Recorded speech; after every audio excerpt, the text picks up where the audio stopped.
This video is brought to you by my favorite web browser, Opera GX. I honestly cannot stop singing its praises. It's the most customizable web browser where you can pick from hundreds of animated anime wallpapers. Just go to the easy setup, get more wallpapers, select animated, find your favorite like Attack on Titan, Demon Slayer, and even Spy Family, which is what I went with. Add to Opera, and boom! Your computer is literally the coolest of your friends. And now I'm in the mood to watch some Spy Family. Well, now your watching never has to stop. With this cool pop-out option, you can put your video in a mini player while you browse the internet, check your emails, or do whatever important things you need to do. This is easily one of the most convenient tools for people like me who are always doing a million things at once. Another thing that helps with my ADHD brain is being able to have all your social medias like Instagram, Discord, WhatsApp, Twitter, your whatever, right on your sidebar, so you can take a glance at them as quickly and conveniently as possible. And lastly, let's talk about the GX Corner, a place where you can stay up to date with all the breaking news about anime and video games, as well as find some awesome gaming deals, all accessible in one place. This is where I discovered a game called Dog World and fell in love with it. And of course, you can quickly select your consoles. So what are you waiting for? Click that link down below to download Opera GX right now. And if you're like me, you'll spend hours customizing your browser before you even start browsing the internet. Opera GX.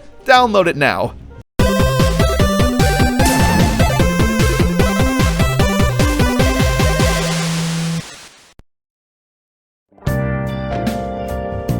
Hi. Today we're gonna have a little retrospective on the worst YouTube videos of all time. Now, the worst YouTube videos of all time is a pretty bold claim, right? I mean, there's billions of videos already uploaded on YouTube, with millions uploaded every second. That is a stat that I just made up, but still, how could we really categorize the worst YouTube videos of all time? Well, if we hop in a time machine back to 2016, it might be a little easier than you think. Because this was the rise and peak of ElsaGate. Now, to me and many others, ElsaGate feels like it just happened yesterday, but it was actually 6 years ago, which means that there's probably some young kids out there that probably have no idea what this is. So if you don't know, or just for a little refresher, this was the controversy surrounding YouTube and YouTube Kids that categorized videos as child-friendly, but ended up being some of the most inappropriate videos that YouTube was allowing onto their platform.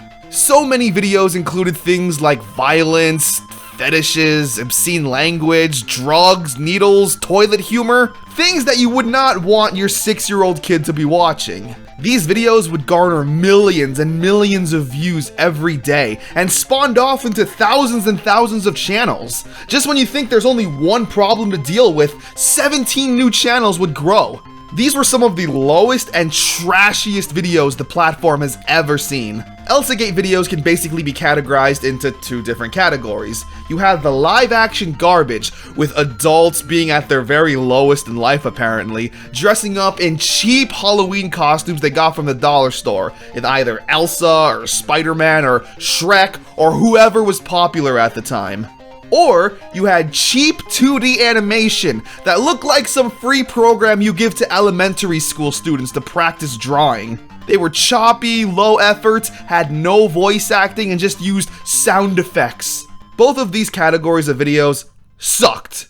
First, let's talk about the live action videos, because for the most part, they've pretty much been wiped off the face of the internet. Now in 2016, for whatever reason, the 2 biggest characters were Spider-Man and Elsa. So you would find so many videos of adults dressing up in these costumes and just doing the worst things. I literally saw a video of Spider-Man and Elsa drinking some magic potion, and it made them crap out these little colorful balls. And it's shown in detail, like it shows them bending over and it coming out of them. And it goes on for like 3 minutes. It just blows my mind that adults, people in their 20s, 30s, maybe even 40s, dressed up as Spider-Man and Elsa, filmed that with a straight face, and uploaded it to YouTube. Where do you have to be in life to think that that's the correct career path for you? Now, the guys who dressed up as Spider-Man, they were pretty lucky, because their face was always gonna be hidden. But I'm really curious as to what happened to all of the Elsas in the world. You know, they go to apply for an accounting job, and they do a background check, and they find this, with their face right up on there. Kinda cringe. kind of embarrassing. I remember there being a lot of dangerous imitatable acts that these people were doing that kids were watching. You know, like Elsa cutting off her tongue or shoving something deep in her throat or Spider-Man injecting Elsa with a needle. Listen, like, kids are stupid. If they see something on YouTube with their favorite characters, they're gonna try it. It just blows my mind. I'm an adult. You couldn't pay me to dress up like Elsa. You couldn't pay me to dress up on Spider-Man and act out, you know, peeing on something. It's just embarrassing. I really wanted to watch some of the videos with you guys together so we could both sit down and cringe, but I tried doing that already in an earlier video, and YouTube just straight up flagged it, saying, oh, well, this is Elsa-gate. You can't be uploading this. My man! The video is still viewable on your website. And on the other side of the spectrum, we have those garbage cartoons, which, if you've been watching this channel, you'll know are sadly alive and well. As you know, there's a channel out there called Slimecat that uploads like 17 million videos a day, getting 20 billion plus views or something, I don't know. It's a lot of views, which means that these videos are still alive and well, at least, you know, over there. And I don't know why. They have millions of views. YouTube is allowing them to exist. So, unfortunately, since 2016, those garbage cartoons haven't really changed. At all. It's just a popular fictional character doing garbage things. So, what was the fallout of this Elsa-gate? Well, in January 2017, one channel under the control of a YouTube partner in Vietnam, Spider-Man Marvel Superhero Real Life, wow, what a creative channel name, blocked their Vietnamese subscribers after complaints regarding the content of their videos. The channel's owner was actually later fined by Vietnamese authorities, which is pretty hilarious in my opinion. The Verge, CTV News, and even BBC, they all ran legit news articles talking about this controversy. YouTube was in really hot water when big news sources were saying, hey, what's going on over here? On November 4th, 2017, the New York Times published an article about the startling videos slipping past YouTube's filters and disturbing children. Either by mistake or because bad actors have found ways to fool the YouTube Kids algorithm. Which is possible because the YouTube algorithm is incredibly stupid and incredibly broken, and it always has been. The New York Times also found that one of the channels featuring counterfeit bootleg cartoons, Super Zeus TV, was linked to a website called superkidsshop.com, registered in Ho Chi Minh City, Vietnam.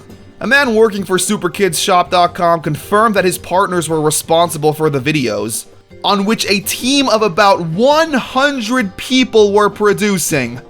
Yes, apparently in Vietnam, there is a whole team of people making these bootleg cartoons, and there's over 100 people working for them, which seems a little illegal. I don't see how 100 people could be paid fairly for their services, which leads me to believe that maybe, just maybe, they were doing some shady stuff over there. On November 23rd, a French-Canadian outlet, The Tabloid, released a video investigation about Toy Monster, a channel linked to Webs and Tiaras. They actually confronted the video's creators based out of the South Shore of Quebec City, who refused to be interviewed. One of the actors featured in the videos, though, anonymously stated that he was contractually obligated to refrain from commenting. So there's a lot to unfold there. They tried to interview the creators of these live-action Spider-Man and Elsa videos, and they refused comment. However, someone who apparently played Spider-Man, I would assume, said that he was contractually obligated to not say anything. Listen, now let me be real, let me be fair. My man was so down bad that he signed a contract to play Spider-Man in these videos. I'm sure he needed the $50. So, you know, I'm not gonna hate on a guy for trying to make a living. But that just goes to show you the power of these channels back then. They were so massive, gaining millions and millions of views, and that people were willing to work for them just to say they were on a video that got millions of views and went viral.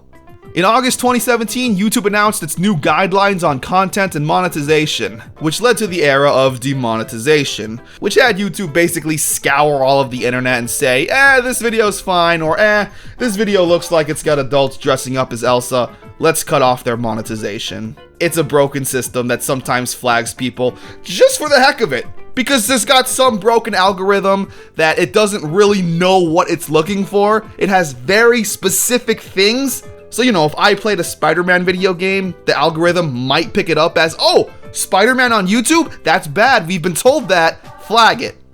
However, luckily for the most part, yes, a lot of the live action videos are gone. There aren't any new ones, just old videos that people have uploaded and saved for, I guess, historical purposes. The cartoons, however, are still around and I guess fairly alive and kicking, but hey, that's what we have me for, to make fun of them and bully them, and apparently, I always challenge that Slime Cat channel to a fight. Apparently though, it's a whole army of 100 people in Vietnam, so the real question is, who would win? 100 Vietnamese animators working on bootleg cartoons?